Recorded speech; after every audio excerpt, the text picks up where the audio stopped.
Hey everybody, this is Mitchell Amador, founder and CEO of Immunefi, and welcome back to the Immunefi Show, where we explore some of the most interesting things in on-chain security, and today will be no exception to that.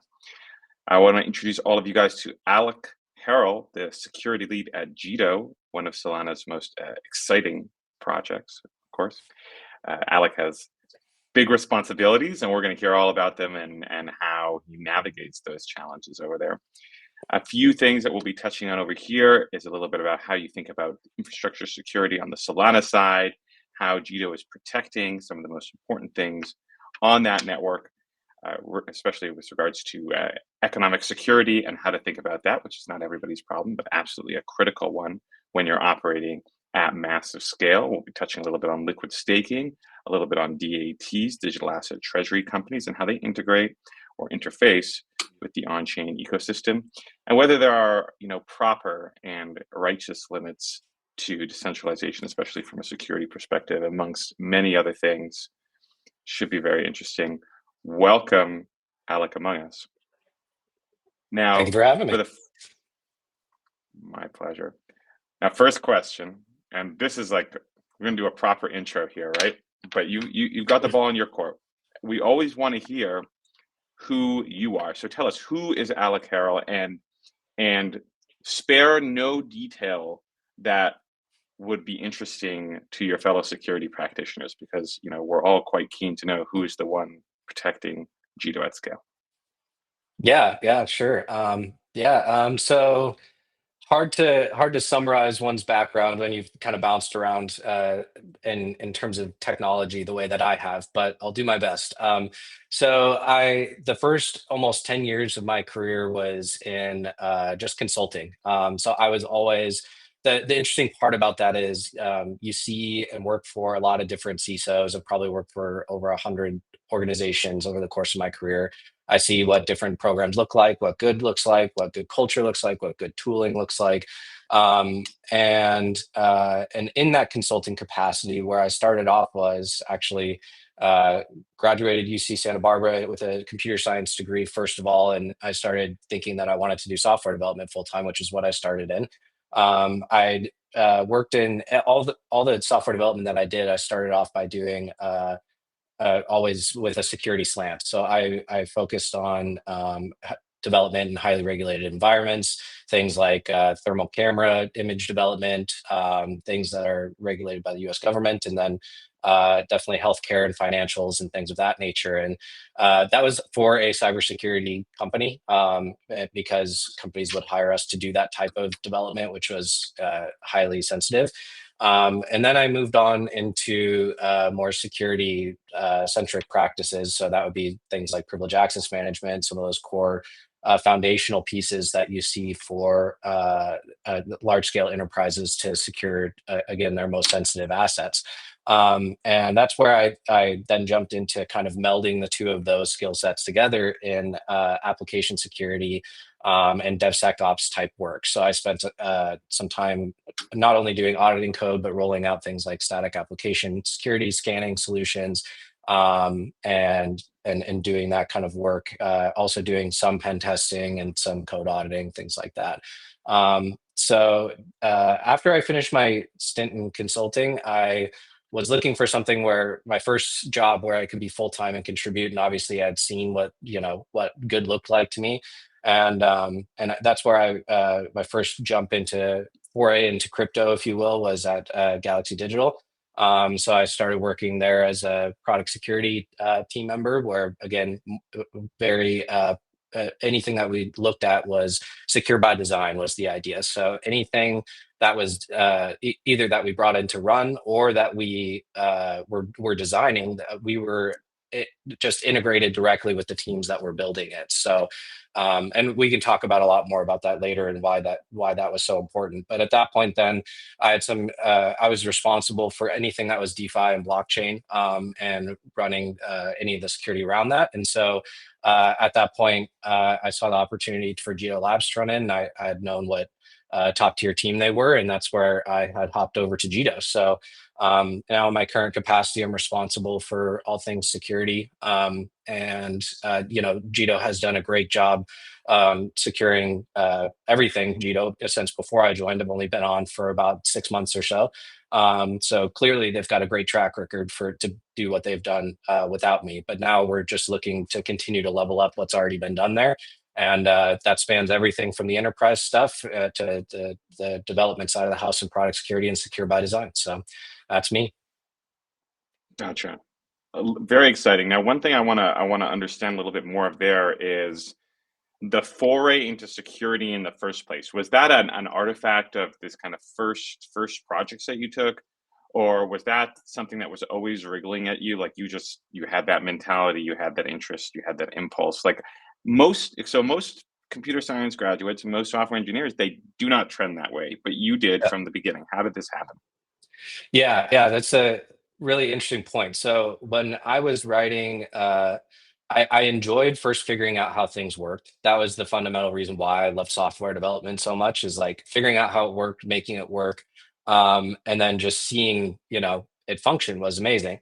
But what I realized then is as you got into the more enterprise scale stuff, the details of the way I describe a lot of developers is they're more artists, like they have a very Sure. particular Yeah. vision. Something has to take a particular structure, and that was the stuff that like I just want to see the thing work, and that's where I kind of my mindset started being like, oh well, what happens on the flip side of this? What happens if I break this as opposed to make the thing work? And once I started breaking things, that was much more fun. Nobody as Sure. uh, a hacker really ends up it's having their code reviewed to the nth degree to where it has to follow this perfect art form. It's like, does it break in or does it not? If it does, then it works, right? So that was where the foray started. Was like, wow, I can really, and again, when you're building software, that's really important from a security perspective. You have to make sure that you understand the other side of it as well. And so that's when then I wanted to up my game and just actually start knowing that I could build the attacks to exploit the code to make sure that I understood from end to end. So that was kind of how that started. Okay, so it wasn't just a security background because, you know, I think there's a variety of ways that people get involved in security, and there's a variety of forms that takes place. But it didn't take long before you were constructing your own attacks and basically breaking things as well. And I Yeah. imagine that that wasn't strictly in a professional context, because those things tend to expand outside the bounds, right? Everybody starts off when you're writing web apps, you start looking in dev tools and you start getting curious about what's being sent and on the network, what's just in the markup. And so yeah, it's kind of natural that you start exploring when something's going wrong on a site, like what's in here. So yeah, it's a curiosity thing. That's the biggest thing. You start being curious about how it functions, and then you start thinking, I wonder what happens if I change that, and then you kind of expand from there. So yeah, you'd be right. Right. But you still managed to survive in enterprise security, so you're a tough guy. You didn't let it fully take over the creative urge. Yeah. I think a lot of us in the industry will understand that. Now, I wanna change tack, and so you bring a kind of very interesting mindset to on-chain security, and especially when we consider Jito. Jito is basically critical infrastructure when you think about how the Solana network runs at this point. I mean, that's certainly how I think about it. How is it that you secure such an important piece of infrastructure? And I want to hear about that from two sides. I want to hear that technically speaking, absolutely, or philosophically speaking. But then I also want to hear about that from a psychological point of view. Yeah. So technically speaking, like I said, I think the team has done a great job since before I joined. And frankly, like I had worked with some of Jito's products before I had, obviously come on board with them. So I was very familiar as I started to interview for the position with who they are, what they do, and what they built, and how critical their infrastructure was.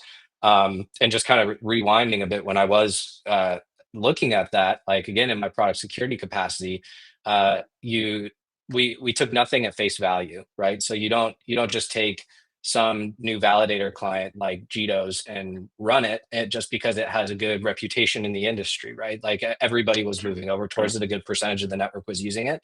However, like a group like Galaxy has a significant stake on Solana. And so you can't just simply switch that over and hope it all, works out because everyone else is using it. And even though they all those things were in place, good reputation, close relationship with Anza and Solana Foundation, all those things.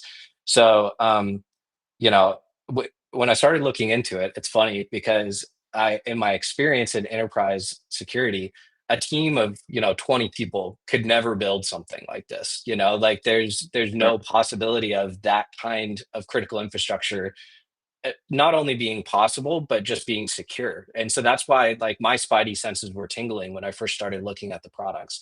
However, like since looking at it and since like really digging in depth with it, I couldn't find any issues with it. And it was just surprising with like all the pieces that they had put together. And I think that's also a testament to how blockchain fundamentally changes, and Solana in general fundamentally changes threat models for a lot of these things. It's like the typical Web2 threat model and some of the things that you might see, a lot of the attacks aren't even possible just based off how it's architected and how Yeah. it's structured.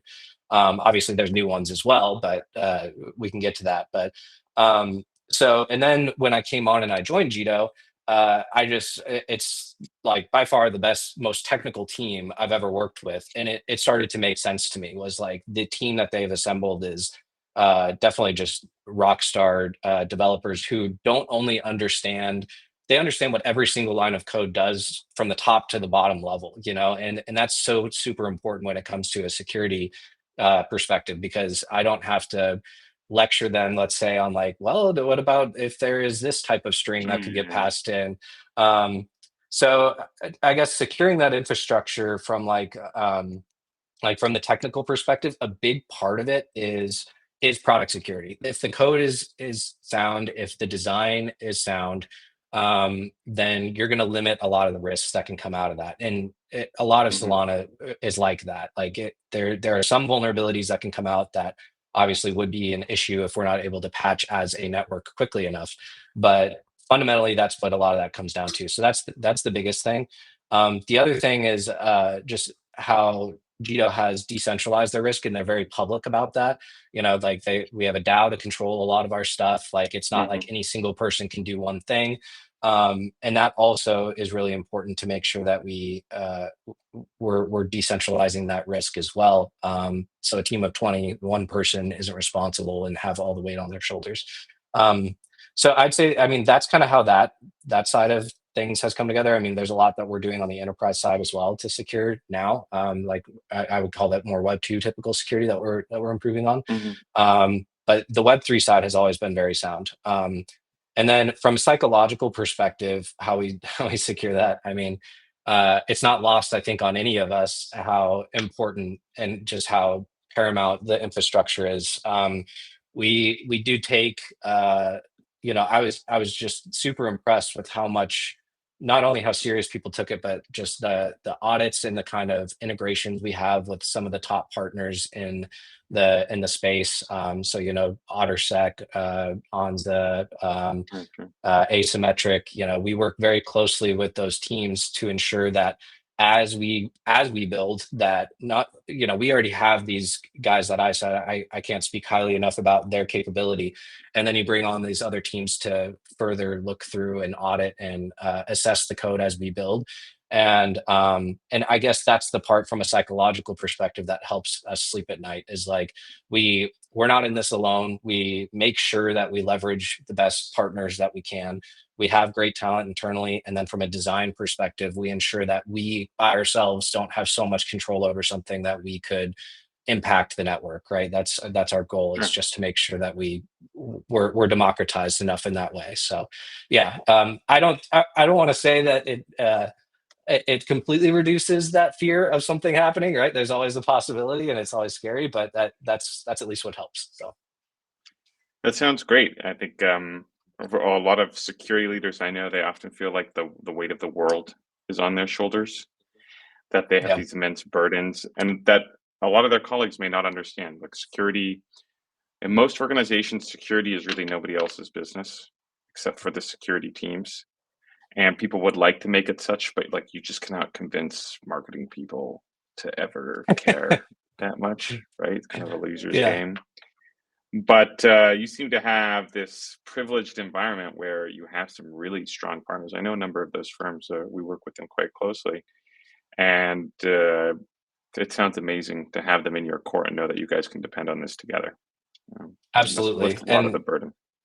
I will say too, Jito being a small company, most of the people are developers. And I will say this, they would not have survived this long as a company, and their technology would not have survived this long if they didn't have a very security centric mindset, which again, in my consulting career and previously, that's what you would spend the majority of time doing, is explaining to people, here are the risks. Mm. Here's, it is your responsibility. In addition to ours, we need you to say something if you see something, all that type of stuff. None of that had to be explained. These guys have been doing it for quite some time. And so now it's just my job to augment and improve what they've already started to build. So yeah. Okay, well, no pressure. You're building on the ideal foundation. That means it's got Yeah. to do amazing under your Yeah. stewardship. A bunch of things I want to dive in on particularly, but I would be remiss, and I had forgotten. We should give a bit of a high level of overview of what Jito is and how it works. Strictly high level. I think most of the team will be aware of how it works. But walk us through at the very highest level. What is Jito today? How is it functioning? And what are the kinds of concerns that you see? Rather than me assume that and project that, what are the kinds of concerns that come organically out of the nature of the product? Yeah. So the way we've described it in the past, that I think is a good descriptor, because there's a lot that you have to go into. I encourage anybody to read about it, to understand all the acronyms and everything involved with MEV, maximum extractable value, and everything that's involved there. But typically, we just describe it as the economic engine of Solana. And so, like, as I said, we work very closely with that team. There's a number of different things that Jito can provide. So there's interfaces that Jito has historically that does provide using our block engine, which actually helps to build blocks that then validators that run our client can ingest. But it gives an interface for searchers who are trying to land transactions, to be able to send them to and land them effectively and quickly. So that's one thing that Jito does that's really important, is actually assisting with prioritizing transactions, helping people to land their transactions. Maximum extractable value is also a part of that. And then also Jito is very, I would say, network aligned with their approach. So like, we also run a large liquid staking pool. And so if you want to stake your Solana, you get back your Jito Sol, and the you can basically trade and still use that in DeFi Mhm. capacity. But the benefit of this stake pool is we are using the SPL stake pool, which is the Solana stake pool, to create our stake pool. And that's been audited like 9 times. So it's very, which makes, again, another help me sleep at night type of thing. It's not perfect, but it is certainly a very closely looked at. And the importance of, actually putting, you put Sol in and you get a token out, is maintaining that peg. But the benefit of this for everyone is Jito has, and you can look up any of these parameters, provided what I would say are very network beneficial guidelines for you to be a part of the stake pool. And so what it means when you're a part of the Mhm. stake pool is people will stake their Sol, and it gets staked to one of these validators that normally might not ever even have the opportunity to have that Sol added to them as stake weight. Um, because they just might be a smaller operation. But if they are, running the right commission, they have good uptime, they have all these things, then it's beneficial for it to not be somebody. Oh, and they also can't be a part of the super minority, which is important, and good for the beneficial for the decentralization of the network. So yeah, that's, I mean, it's a high level of some of the things we're doing. The bigger thing now for us is BAM, which is the block assembly marketplace. And so that is the next generation, essentially, of block engine, but it is to ensure that transactions are ordered, private, and people, again, can further benefit off of that infrastructure that we continue to provide. So Jito has their hands in a lot of things, and is just generally beneficial for the network, I'd say. Let's talk a little bit about that. That's a great segue because it sounds like you guys are performing almost regulatory is not the right word, a quality controlling, a standard setting in terms of how you're approaching this, not enforced but de facto by virtue of your market weight. and you're using that to protect or to enhance the qualities of the network and ensure it's healthy. Could you explain a little bit more about that and how, what is the game that you're playing here in terms of how you're supporting the overall network? Yeah. So I guess the big thing would be like People are again not going the to understand how you guys are nudging things in the right direction. Like that's very niche. Unless you're diving into this market, you wouldn't know. yeah, yeah, fair enough. Yeah, so I mean, on in terms of how we're supporting it, like again, the from the stake pool side of things, like it's super important because if I guess let me take a few steps back. The way that right now you can imagine in Solana where you have delegated stake to validators. The bigger stake you have, the more often you get to become a leader, the more often you get to vote, Hmm. the more often you get to create blocks, the more rewards you get. So naturally, this can kind of get out of control, especially if there are groups that have significant stake and there's other interested parties that want to, land their transactions more effectively and more quickly. Somebody who already has a significant stake in the network, that stake will just continue to increase at a rate that nobody else Hmm. can possibly compete with. The other thing that is important to note about this is Solana itself, as opposed to some other networks, although some other networks are also increasing as well their requirements, but the network and the hardware requirements to run a Solana validator is already very high. Like most Hmm. people cannot. I mean, it's not even most. Like you cannot spin up like just regular consumer PC at your home and expect for it to perform well enough if you add the right amount of stake to it. It just will not. So if you combine all these factors, what that naturally could lend itself to is big players owning a large amount of the stake and less Hmm. decentralization and people having a significant impact in small capacities where that defeats the whole purpose of what we would like to achieve, which is a network that's decentralized and cannot be controlled by a few parties. So that's what is so important with what Jito has built on the stake pool side of things is it's built a framework such that not only stakers get the incentive of they can add their stake to the pool and they can get rewards in it and still trade on it. They also get the benefit of anybody that's running a Jito Solana validator. Some of that commission gets kicked back into the pool, so they actually get rewards from any of the MEV that's built from the block engine. So it's not only Hmm. rewards from the validators that are running it; it's also the rewards that are that the block engine and BAM also build. And so that what that means is again we have validators that are well performing to the network that actually get more stake, and we can decentralize and hopefully build out that future where there continues to be a chance for the smaller validators and for a better higher quality network. Um, Outside of that, though, from the block engine and from the BAM side, there's a consistent, problem on Solana that, transactions can be front run. There's high frequency trading, things like that, that sandwich attacks that are happening all the time. And that's what Jito is working consistently to, and has been over the past years to reduce harmful MEV and improve, transaction landing times. And so something like BAM, which is our next version essentially of the block engine. And it allows us to do that, which, we actually have the transactions go through a trust execution environment, which are, Hmm. we can ensure the transaction ordering of it. People know verified what code is running within that TEE. And they can validate how the transactions are ordered to ensure that their flow is being treated fairly and not being sandwiched or front run or things like that. And where that further becomes important is things like OFAC compliance. Like we don't want to be interacting with any of the addresses that that could be OFAC sanctioned or things. So we don't want to Hmm. be a part of any North Korea hacks, anything like that. And so that further improves the network to ensure that we have good flow for the network, everybody's treated fairly, and that you can verify it transparently. Anybody can see what we're actually running. So yeah.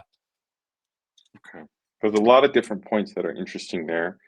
One of them is this question of economic security. So this issue issue is not the right term. Your guys' policy of ensuring that smaller validators can continue to participate even if they wouldn't necessarily have access to the same stake via Jito is pretty material for increasing decentralization and reducing concentration.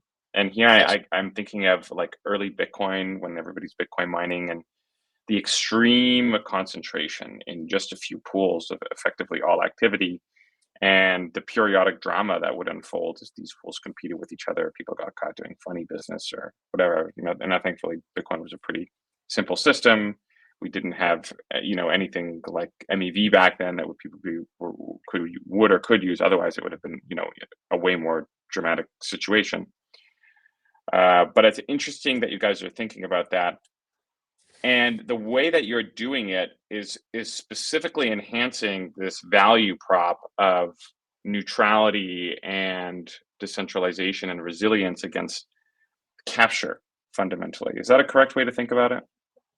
Yeah, that is a good way to think about it. And the other big thing is, and you touched on it, but I do want to emphasize that point is because this is all programmed and this is like literally bits that are on chain, we have no say. We, as you said, we are Mm, neutral in the sense of like who actually gets that stake. It is codified, and so and those things were voted on by our DAO as well to make the mhm. decision. Like here is how stake will be delegated, and so that's the beautiful part, that again, this is something that Web3 can do that you could not do in the past. Like we can just take ourselves out of the equation, and that system is how it works at this point. We will vote on it to change it if we need to, but that, like, nobody can suddenly say, I'm going to go and take all this stake tomorrow, or I'm going to Sure. unfairly treat these validators, right? So super important. Okay. That makes total sense to me. Although I was just on a discussion the other day with some guys about governance security and how primitive the current state of affairs is then. So there might be like an angle to explore there. Today I think what you guys have done is really quite marvelous. But as your system continues to accumulate, more and more billions, and then tens of billions, and then hundreds of billions, maybe even, God willing, suddenly these questions become a lot more important. And there is a Totally. catalyst there, right? One, I'm very curious about the question of how you guys are dealing with the Solana DATs and how you're viewing that, because the imperative and the incentive of it, basically all these DATs, is to go out to the traditional financial markets to absorb as much capital as they possibly can from them, to get to as big scale as they can, and then yes, to go and stake those assets, but to go and stake them ideally at a superior return profile than you would get from vanilla staking. I think not everybody's doing that, but I think that's going to be the inevitable trend of DATs as they compete with each other. And the challenge with that is, like, once you do that, if you believe in those guys and if you think they're risk managing in whatever way they're doing it, because they're getting their Jito Soul and they're deploying it to Solana DeFi, if you believe in them, then there's going to be this increasing concentration risk that you just noted, where they get larger and larger and larger and larger and larger. I think we're beginning to see that obviously in the Bitcoin world. Sailors, MicroStrategy is absolutely massive. Like, it's a systemic threat. It is a systemic threat to the Bitcoin community at this point. That's how large it's gotten.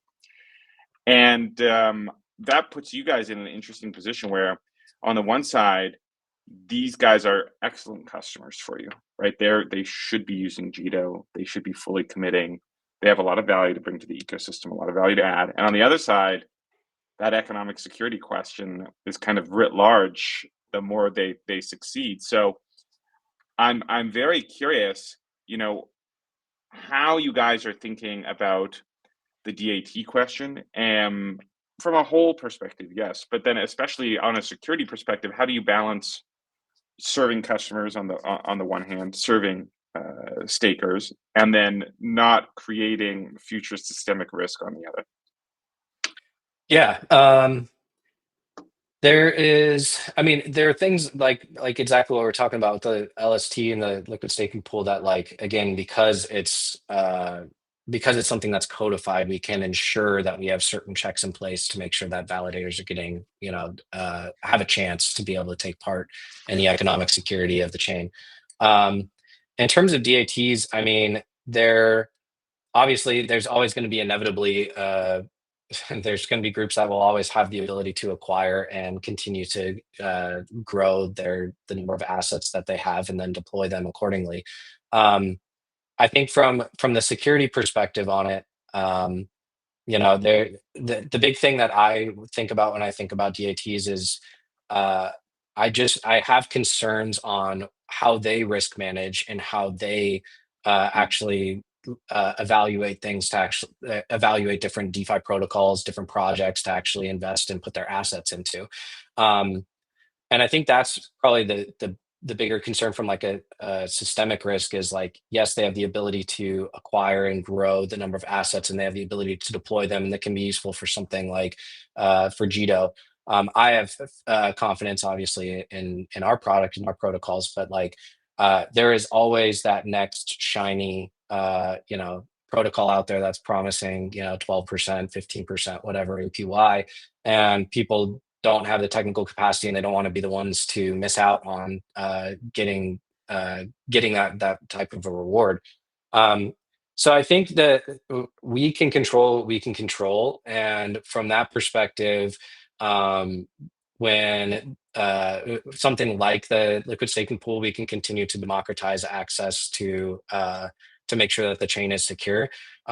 Inevitably, groups will continue to buy up large amounts of whatever that the assets are most valuable to them.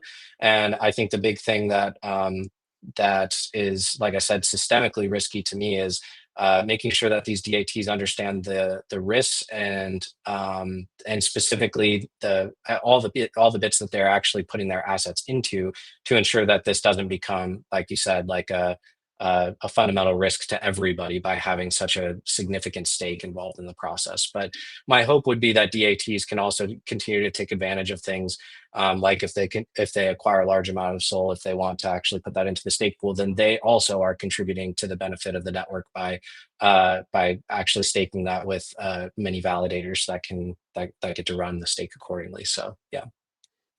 Hmm. Hmm. Okay, there's multiple different points there.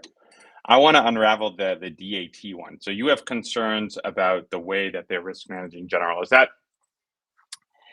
a question primarily about how they're looking at opportunities for yield? I know that you mentioned just that, or is that also, looking at their underlying stack, how they're looking at running their operations in general? Like, and I can see multiple sides of this. There are some DATs that I think are probably very careful and very conscious, and they work with great partners, and there are others that are basically, hedge funds of a certain type that Yeah. that have a different policy. And I'm curious about which angle, takes is more terrifying, I suppose, from your perspective. Yeah. I mean, all of it's concerning to me, really. The fact that, as you said, they have the ability to acquire so much, so many different types of funds and get involved in different projects.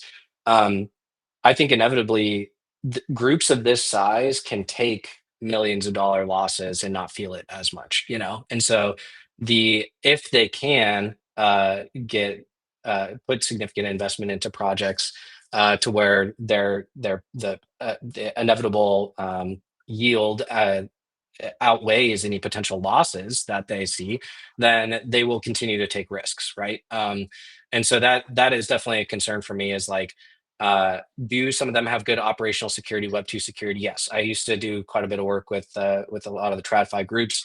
I think actually crypto can learn a lot from some of the global banks of the world Hmm. in making sure that some of those foundational controls are in place, and the things like need to know are in place. Like a lot of those groups have mastered that type of stuff.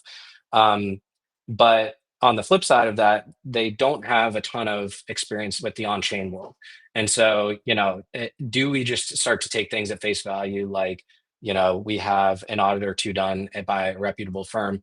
Well, we know that audits are flawed. You can only spend so much time and so much money Hmm. on it. It's never going to be perfect.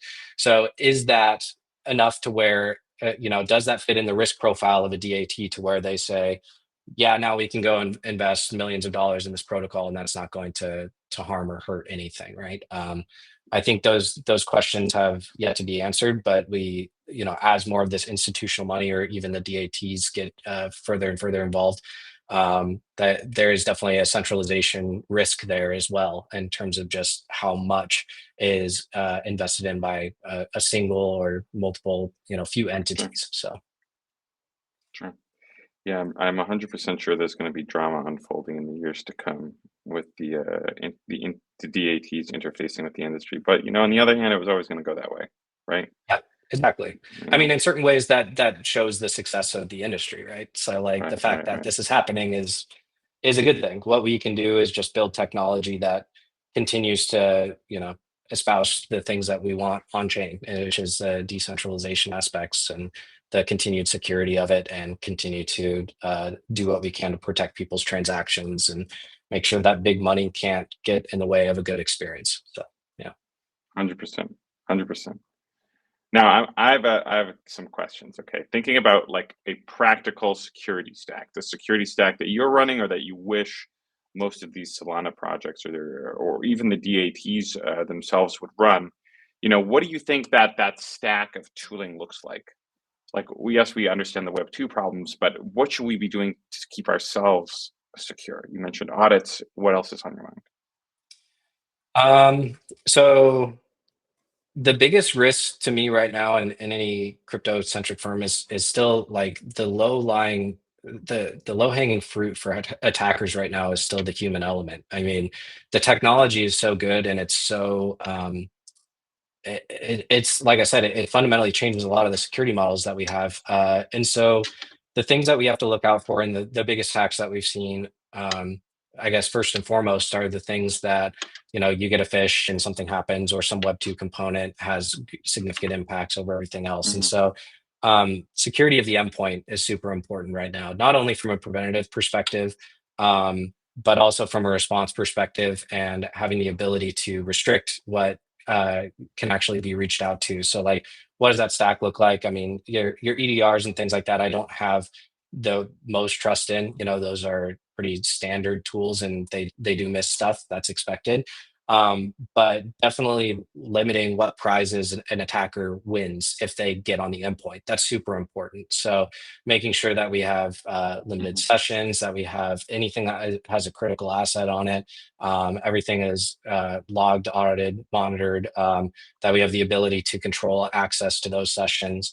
And then further, anything that's critical on chain, we need to be really careful about like how those things can be approved. Like, how many signers does it need? Is there a front end involved? Can we simulate these transactions to ensure that that the front end isn't lying to us, like some of the hacks that we've Hmm. seen recently? There's so many measures that need to be taken there. And then finally, the on-chain part is also really important. Having that intelligence and understanding of what attackers are doing, what they might be queuing up, who they're going after, what their tactics and techniques look like, and just getting that intel is super important for us, so we can actually kind of not necessarily predict, but continue to adapt any of our potential weaknesses if we're seeing them go after one particular attack vector or another. Hmm. Hmm. Do you think that, at least those of us who are on the on-chain frontier, and I do feel like, there's a different set of security concerns that we, as people who are directly building on-chain, face, as opposed to, say, all these CDFI or CFI companies that are doing, even the DATs for the most part, I feel like are mostly CFI companies with limited Yeah. on-chain, important, but limited on-chain interfaces. Is there a big difference between the kind of security stack that we need and the kind of security stack that they need, or should we all be, taking stock of these lessons and trying to apply them similarly? Um, Generally, I mean, the things that I guess I would call out that are different is in the pure DeFi world, and it's probably less so in CeFi, but it definitely is the case that if you lose something, it's kind of game over, and there might be no recourse, there might be no way of recovering. Um, we've seen those things happen time and time again, and so I think the most important thing is uh, for I guess, and it depends. If you're a consumer of it, if you're somebody that's actually just interacting with DeFi, yeah, you need to just make sure all of your operational security, your physical security, all those things. Mhm. I would take it to the level of paranoia that you have with those things should be directly related to however much you're actually transacting with. So, like, if it's $100 you're playing around with it, cool. Maybe you mess with the software wallet. But if it's more serious, definitely start taking into account all Mhm. those operational security concerns. Um, so yeah, I think that the biggest things I would say is like the stacks in terms of how those could look. I would just say that the biggest changes are probably making sure that you have multiple different signers, that you have hardware security related keys, things like that for stuff that's on chain, monitor those. And then the auditing and the bug Mhm. bounties and things like that are super important, as opposed to the more CeFi world where yeah, there are other controls that might be more applicable in that regard, like more typical Web 2 stuff. So Mhm. that's the way that I look at it. Gotcha. Gotcha. That's helpful. I find myself talking to lots of institutions these days and traditional financial players, and I do see that sophistication with regards to traditional security thinking, which is great because arguably that's something that still hasn't fully permeated and penetrated crypto as a whole yet. Yeah. Like I think most of the security specialists that I deal with don't have that same Web two background. Like your background is very comprehensive, and the vast majority of my colleagues do not have that. Right, most of us were born and raised in the industry to varying degrees, which gives us a different set of security principles and models. A lot of overlap, but not at all comprehensive of all these things. And the financial player seems to be missing, those particular insights.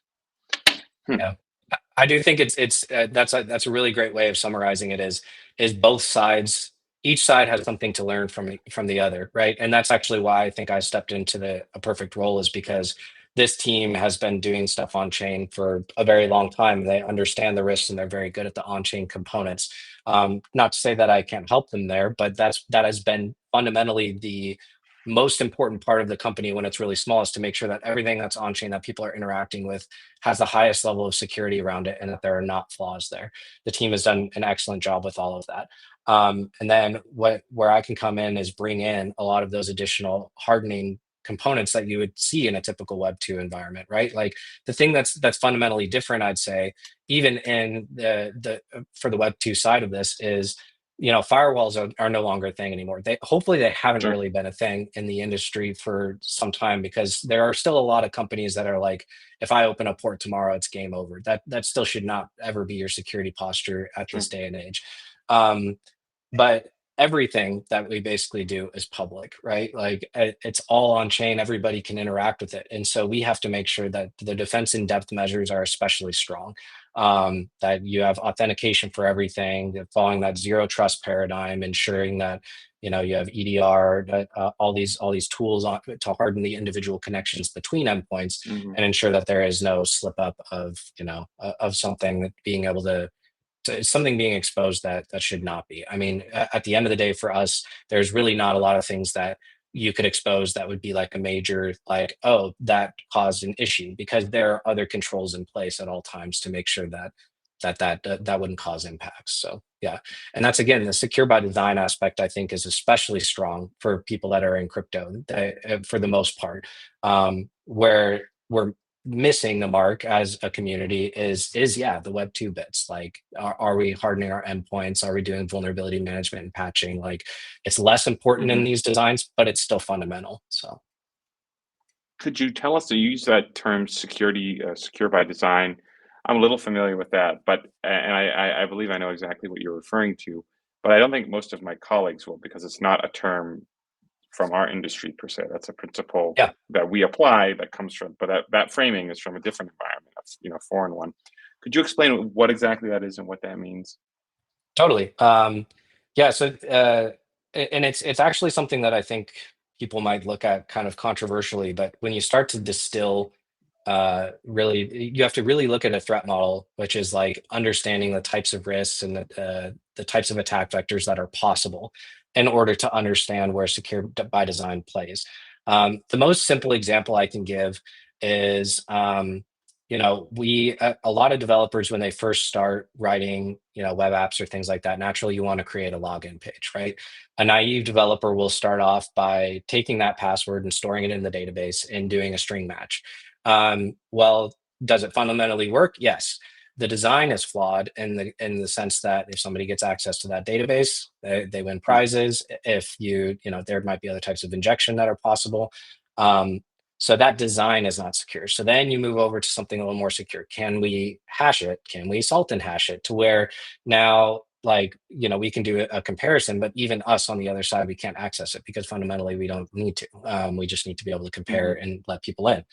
This approach has been really scaled out very well in like the Solana ecosystem and crypto in general, in the sense that, like, for example, in Solana, validators have like three different keys. Only one of those keys actually sits on the box. It actually has to sit on the box because of the IBRL ideology that increased bandwidth, reduced latency, transactions per second are so fast on Solana that you really need to have that key loaded into memory, which is, in a lot of these TradFi institutions, that would never be a thing. That key needs to exist within an Hmm. HSM and a hardware security module, which is generated within that module and never Hmm. leaves that module. That's not possible for something like Solana because they're pushing the boundaries of what's possible in terms of transactions per second on chain. But Solana has done a great job because they split those three keys up. The fundamental keys that can withdraw rewards, that key does not exist on the box, should never exist on the box, and can be stowed away securely. People that are delegating their rewards to a validator, those can't be stolen because they're delegated. So you would have to steal it from each individual person's wallet as opposed to the Hmm. validator.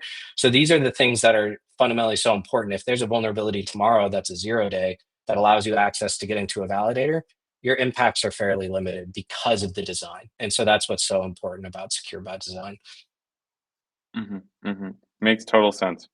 One thing that's been on my mind over the past little while, I think, is, on the crypto side, we have come to our own set of security principles that I think have largely come out of the process of engineering these very secure distributed systems. And on the other side, in engaging with the intersection of how do you manage private keys, and at the same time, how do you remember things and not get pwned by overly complex setups, because that has been like the primary attack vector. Like, I think the single biggest source of harm in the industry has not been thefts, hacks, or even scams. It's been forgetfulness and incompetence and ignorance, and we've all experienced that in varying degrees because you were early and we didn't have great tooling, we didn't have great systems, and we've had to learn the hard way. And so we've built up this, corpus of interesting mental models and security principles that we use to survive and thrive in this space. And the best security leaders, in my view, in the industry today, they understand these things. And there is a bunch of stuff that does come from Web 2.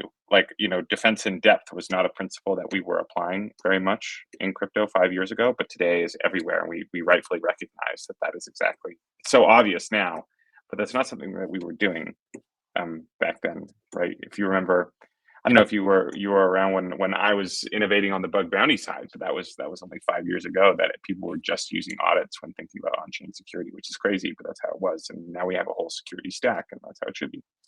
But that comes out of this, okay, defense in depth type of principle. I've been thinking about the need to collect a variety of these principles so that there's a clear line. So if you want to, be a security leader or be a security practitioner and secure an important protocol organization, what lessons you need to learn to go through that process. And right now, that there really isn't any, and a lot of these concepts aren't even framed. Secure by design is so obvious when you say it, and it makes total sense. And yet, like, even though I've been doing this for years, and all my colleagues have been doing this for years, I've only ever heard about it being framed that way this year, and I realized, okay, that comes from a different place. So something in the back of my mind, maybe a challenge to tackle in the future, so that we can kind of birth more security leaders in the industry, because I don't think we have enough for all of the interesting protocols today. Is to create that corpus of wisdom that is, quite frankly, learned the very painfully hard way. Yeah, absolutely. I think there are design patterns. And I think to your point, that actually is probably the challenge is Web3 has been, and just in general, crypto has just been so revolutionary that, some lessons have to be learned the hard way because these designs are just new, Sure. and so now that we have learned some things the hard way, there are certain designs that I think can be continued to be leveraged and leveraged again, or modified. But I agree. Not only the people that are remiss and they make some mistake. The other thing is definitely these new systems that are highly complex, that there's some business logic error in their smart contract or Hmm. whatever that they could not have foreseen. And so those lessons are learned the hard way, and hopefully we can repeat these patterns in the future. So yeah. When you say it like that, I'm less excited about it. These lessons are on the hard feet. We're doing Expensive better every lessons. day. We are. We Yes. don't know. Look, we've made phenomenal progress. I track every single hack that goes in the industry. I do the stats. We're winning this war. We're going to win this war Yeah. within 5 or 10 years' time. You know, our goal at Immunefi, like I believe that we can make crypto safer than TradFi, at least at the fundamental Oh on-chain yeah. level within 5 years, right, by 2030. And I think we can totally do that. But it's like, okay, Mhm. how many painful moral lessons, Alec, are we going to have to learn to get to that first? I'm not excited about that part, Yeah. right? And I think that's why now that traditional finance is starting to get involved, that could be the impetus for a lot of this to really push that forward. Is like they have certain expectations for how these environments are managed, for what controls should be in place. And like you said, like a lot of that hasn't been considered. But from a design perspective, yeah, I agree with you. I hope some of these designs have been inherently flawed, and that's been part of the problem. And I'm hoping that there's not more expensive lessons, and I hope that we're more, vigilant in thinking about the design at all times as opposed to after the fact. So Well, you're going to have a role to play in that story, or quite a central role on the Solana side. So I'm going to look forward to seeing your work. yeah. As Okay, I have two questions. I have the final one because I know we're hitting up on time. I want to make sure to hit that. But then I have another one, which I know is you might have an interesting perspective on. I wanted to make sure I asked, which is about decentralization. Which is, is there any time that decentralization is too much from a security POV? Like, help me understand how to think about that because I know you have thoughts here that are a little unusual, and for our part, for those of us who've been in the industry for a long while, I think most of us are a bit ideological about this exact subject to the Yeah, point of sure. possible blindness, and I would love to hear an alternative take. Yeah. The challenge on that is when we reach a certain level of decentralization, we have had vulnerabilities in a lot of these systems, not necessarily uh, Jito systems, although we have our own stuff that we have always been fixing. But the point is that when you have validators at scale or systems that are distributed, that there's a vulnerability that needs to be patched at broad, or it could impact things like consensus or otherwise, or have serious impacts. It becomes fundamentally very challenging to get everybody to upgrade quickly. Honestly, this is where something like some super minority is useful because you can get Mhm. to a certain amount of stake upgraded when you have serious vulnerabilities quickly, because someone like Anza can keep the red phone and the hot dial line for whoever those Mhm. validators are and say, please patch ASAP. We've got this fix, and they can also publish it out to them privately, so that way they can get that upgraded, and we don't have to have breaking changes to consensus or other loss of funds or things like that. Um, so there's that. But I will say from like a design perspective, again, some of the things, a lot of the types of issues are mitigated to a point where it's not like we should not be decentralizing. We 100% should be uh, trying to be as decentralized as possible. It's just that is where decentralization to the nth degree is too much of a concern. But the flip side of that, obviously, is that we also don't want a few players to be able to take down the network if there's a vulnerability as well, because those few players could, if that they don't patch quickly enough, or a 0 day is found, then they could take down the network by themselves. So Sure. there's a middle ground. There's, there's not, I don't want us to be centralized. I don't want us to be so decentralized where we can't ask people to patch quickly. But that's the unfortunate challenge that we're always trying to go up against, is just figure out what that middle ground is. That's an interesting idea, the idea of the red phone, the kind of trusted red phone for dealing with these things. We are gradually moving in that direction. I think you see the similar thing with the rise of security councils, which are effectively like a Yeah. security council sitting on a circuit breaker of some kind for a protocol, which is another version of a red phone. I was just talking with some people the other day about how institutions are going to require red phones. It's not to use. I use the term circuit breakers effectively to go and Yep. protect themselves, and they'll want those connected to like judges and the legal system, not super permissionless systems. Are going to have a different set of incentives, and we're going to see every mix mash of solution there for dealing with people's unique needs. So that is a really interesting thought.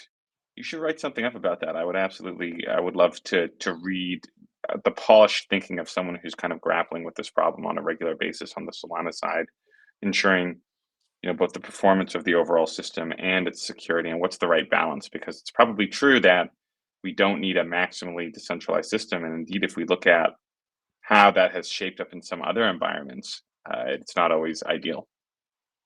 Yeah. Yeah. And I think Solana in general is, there's a lot of unique problems that Solana is running up against for that. Literally, security tooling cannot match at this point because of the transactions per second, what Solana is doing. It's just, it's Hmm. all groundbreaking every single day. And they're improving the speeds and things like that as well. But yeah, we also do have a security council as well. So we have those circuit breakers for some of those, most critical assets in the environment, and we by ourselves cannot make those changes. We have multiple people that have to be able to get involved in order to pause those things, to make sure also that the other side cannot be true, that we don't have undue influence over things like that. Sure. So yeah, we are definitely following those paths, but Solana is breaking new ground every day, so there's all new types of things that we have to be working on. Right, complete with the red phone council. Sounds great. Yeah. Okay. Last question for me, and then I can free you. I'm pushing right to the limits. I asked you a lot of thoughts here, mostly about the Solana and the Jito side. But do you hold? Security people, we always want to be expanding our minds, and you've probably thought lots about some things that none of the rest of us have ever really considered in depth beyond, just the security side. And I'm very curious if you have any interesting, hot take, controversial position about crypto, about stable coins, about the policy side. Can be security as long as it's bigger picture, but like, what is a mind expanding, controversiality that you have that you can share with us to lift us all out of our collective ignorance on this um, Yeah, and there's a couple I think that are really topical right now. subject? I think Rich. yeah, I hope so. I don't think it's anything that's not obvious, but maybe it's less so to people that aren't in the trenches. But for those of us that are in the trenches on the security side, AI is, I mean, not only intertwined with crypto, but in terms of just it really being something that is fundamentally new that we're all learning how to grapple with. But will fundamentally change the way that security works, that everybody works. And I don't want to be like that AI guy that's like, oh, everybody's job is going to be gone tomorrow type of a deal. But the problem is, like, we need to, as defenders in the industry, we need to start taking advantage of AI as soon as we Mhm. can, because the attackers are leveraging it as well already. Um, and it's getting better every time. Like, we even see it in our bug bounties where people are using AI submissions as well, and it's not, the results of them sometimes are either accurate or very, very close to accurate, or miss some detail from other Mhm. repos that might play a factor. Um, so what we need to be thinking about on that is, like, how do we leverage these systems quickly yet securely? Because I think that's the other side of it right now, is I find every day that, like, these new AI systems are adding capabilities to query systems, to use our code to download arbitrary packages, to do all sorts of things that inevitably could be the next attack vector that we're seeing on Mm, our, in crypto. Like it's going to be something like that we just take for granted. And so that's something that we need to make sure that we figure out how to leverage these things quickly, and securely at the same time. So that's the thing that's probably the most topical for me right now. That is, that's it's a big one to grapple. No one yet knows has a great solution for it yet either. sure. That is actually a surprisingly controversial take, Alec, because right now, if I look at if I look at half of our bug bounty customers, people are exasperated with the problem of AI spam, Yeah, and they're trying to ban it. And I'm like, guys, you cannot ban this. This is like this kind of the centaur type approach is the future. yeah, We have a quality control problem, not an AI problem that we yeah, need to be attentive to, just the same as we had before, but supercharged. And so to hear you come out and be like, "Oh no, this is great and this is working and I'm excited for it," is great. I will use and abuse that. I'll be like, guys, Jito, the most brilliant security minds in Solana are excited for this. Why aren't you? Guys, yeah. come I mean, on. we are definitely excited. Yeah, it's just people shouldn't be resistant to these types of things the same as like we shouldn't be resistant to crypto is coming, like you all these different things that people are not leveraging right now. I'm still trying to convince my average, my neighbor to start getting into crypto. Not because I'm shilling some token or something like that, but because it will fundamentally change the guardrails of how we transact. Even if you're not using it directly somewhere on the back end. Same thing with AI. Like it's not necessarily going to be, it might replace some jobs, but I think it will augment us more than anything. And whether we like it or not, attackers are going to use those same tools that are coming out. So you can't ignore it. We have to use it both for the defense and for the attacking side of things. If we're not, we're just losing productivity. So yeah, I always find it funny that people are so resistant to it at this point. Like it's out, you can't. Same thing once quantum Right. becomes actually usable, it's going to be out. You're going to have to come up with a solution for quantum cryptography. For this, yeah, it's out. We got to start leveraging it. 100% there with you. I am thoroughly educated. So I'm tell all my complaining partners, guys, it's out. You just got to deal with it. No, no, I'll find a solution for them. No, rest assured, guys, don't worry about it. But it's going to be a road. This is the future. Okay, that's everything. We covered a lot of ground here. It was really interesting to hear about these things. I wouldn't even end up hitting a bunch of the questions, but that's a good sign, not a bad sign. There's still plenty of things to talk about in the future. And I have a feeling you're going to leave quite a mark on Jito and God willing, the Solana ecosystem as well in your work ahead. You have, a heavy burden, but also an amazing opportunity going forward, Alec. So I'm very excited to see how things go there. Thank you again for joining, and for everybody listening, also thank you for being here. Finally, if you're curious about this stuff, if you are wondering how to protect your own systems in this way, we did put together a framework for institutional crypto security. I really encourage you guys to check it out. It'll give you an overview of how you can keep your own systems secure, right up to the point where you have to deal with a lot of challenges this yourself, in which case, please come talk to us or come to talk to an expert like Alec, and we can see about taking care of you on the on-chain frontier. That's everything for today, guys. Thank you very much for joining, and I'm looking forward to seeing you all again soon. Thank you, Alec, most of all, by the way.